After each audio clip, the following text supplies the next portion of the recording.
আলহামদুলিল্লাহি রাব্বিল আলামিন ওয়াসসালাতু ওয়াসসালামু আলা রাসূলিল কারীম নবিয়িনা মুহাম্মদ ওয়া আলা আলিহি ওয়া সাহবিহি আজমাইন ইলা ইয়াউমিদ্দিন আম্মা বা'দ। জানাজার নামাজে সূরা ফাতিহা পড়তে হবে কি হবে না, আজকে এই বিষয়টা নিয়ে আলোচনা করব ইনশাআল্লাহ তাআলা।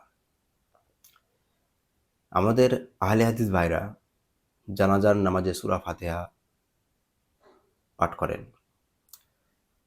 তারা দলিল হিসাবে সেই হাদিসটা নিয়ে আসেন যেটা সহিহ বুখারীতে রয়েছে যে আব্দুল্লাহ ইবনে আব্বাস রাদিয়াল্লাহু তাআলা আনহু জানাজার নামাজ পড়ালেন আর তিনি সূরা ফাতিহা পাঠ করলেন সেই নামাজে, এবং তিনি বললেন যে আমি এই জন্য সূরা ফাতিহা পাঠ করলাম যাতে তোমরা জেনে নিতে পারো যে এটা সুন্নাহ।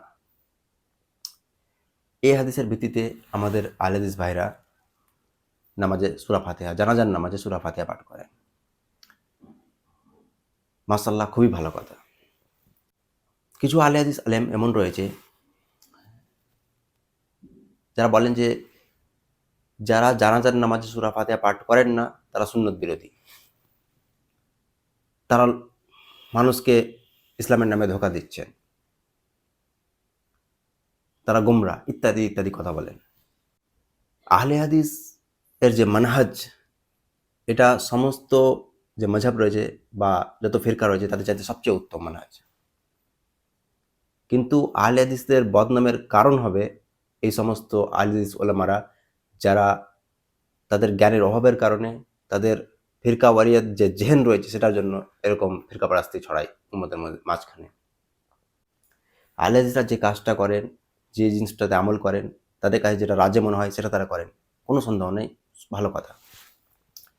কিন্তু অপরপক্ষে যারা জানাজার নামাজে সূরা ফাতিহা পাঠ করেন না, তারা ইসলামের নামে মানুষকে ধোঁকা দিচ্ছে, এটা অত্যন্ত গোমরাহী কথা। কারণ সূরা ফাতিহাতে, জানাজার নামাজে সূরা ফাতিহা না পাঠ করাটা শুধু আজকের মানুষদের মাসলা নয়, এই মাসলা আমাদের সালাফ থেকে চলে আসছে। ইমাম মালিক রাহিমাহুল্লাহ তাআলা তার মুওয়াত্তা ইমাম মালিককে এ ব্যাপারে রিওয়ায়াত নিয়ে এসেছেন যে আবু হুরায়রা রাদিয়াল্লাহু তাআলা আনহুকে জিজ্ঞেস করা হলো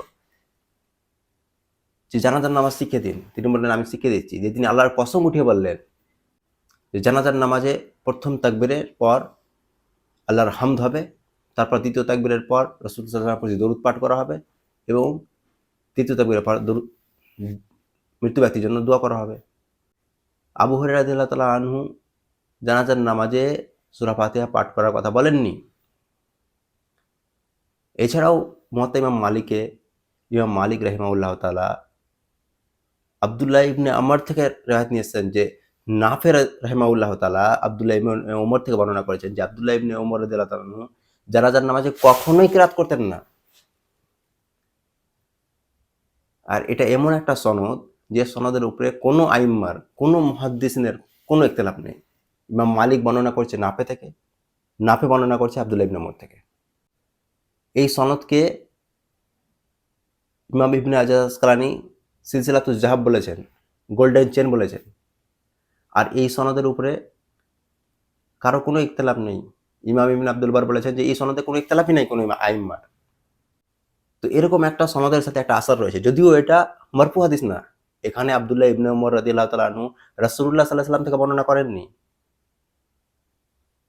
কিন্তু এই সহিহ সনদের সাথে আব্দুল্লাহ ইবনে ওমরের যে আমল সেটা রিওয়ায়াত হয়েছে।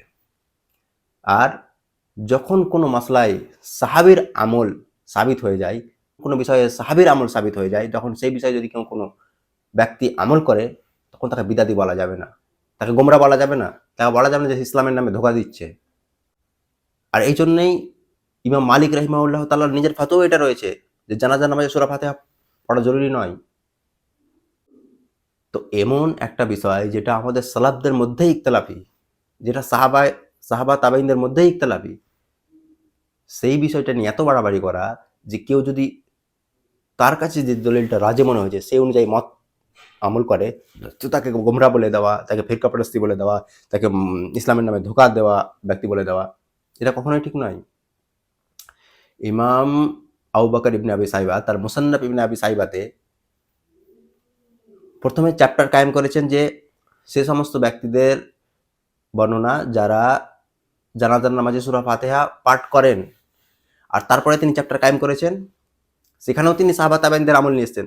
আর তারপরে তিনি চ্যাপ্টার কায়েম করেছেন যে কিছু ব্যক্তিদের বর্ণনা যারা বলেন যে জানাজার নামাজে কিরাত নেই, আর সেখানেও তিনি সাহাবা তাবেঈনদের আমল নিয়ে এসেছেন।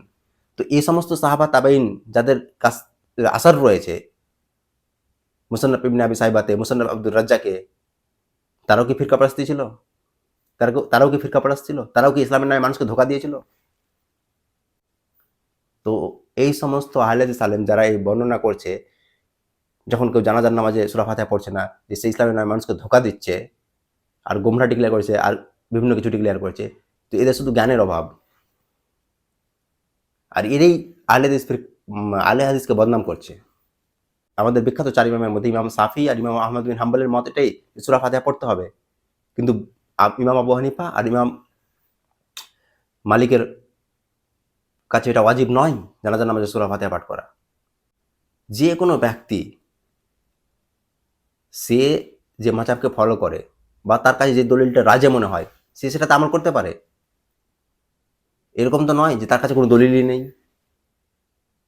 তার কাছে একটা আসর রয়েছে, একটা দলিল রয়েছে, সেটার উপরে সে আমল করছে।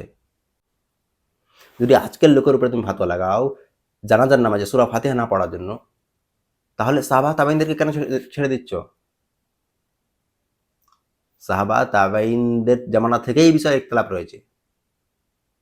আর এটা ভালো করে বুঝতে হবে, সে হানাফি হোক অথবা আহলে হাদিস হোক, এটা সবাইকে ভালো করে বুঝতে হবে। যে বিষয়ে আমাদের সালাফদের থেকেই ইখতিলাফ রয়েছে, সেই বিষয়ে যার কাছে যে মতটা রাজে মনে হবে, উত্তম মনে হবে, কোরআন সুন্নাহর বেশি কাছাকাছি মনে হবে, সেই বিষয়ে সে আমল করবে। কিন্তু অন্য কারো কাছে যদি অন্য জিনিসটা রাজে মনে হয় সে সেটাতে আমল করবে।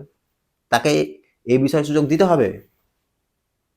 এটা না যে আমি যেটাকে বুঝেছি, আমি যে জিনিসটা আমার কাছে বেশি সঠিক মনে হয়েছে, রাজে মনে হয়েছে, অন্য কারো কাছে সেটা রাজে মনে হবে, এটা তো না।